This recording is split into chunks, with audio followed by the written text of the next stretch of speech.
Čaute, nachádzam sa na zimnom štadióne v Nitre na Klokočine, kde sme mali prezentáciu brankárskej výstroje v spolupráci s Bauer Hockey Slovakia.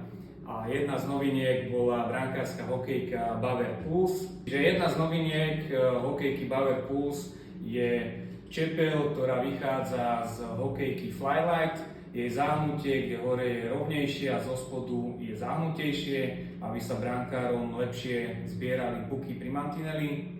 Ďalší prvok, ktorý sa nachádza na tejto hokejke, je odľahčený stred príložníka, ktorý prechádza až na čepel, vychádza z hokejky Shadow Supreme, kde jednoducho máme odľahčený ten stred, aby to bolo ľahšie pre brankára. Materiál, ktorý bol použitý na hokejke, je Boron 5, je to vylepšený kompozit, ľahší a pevnejší, aby vydržali vlastne tie nárazy tých striel.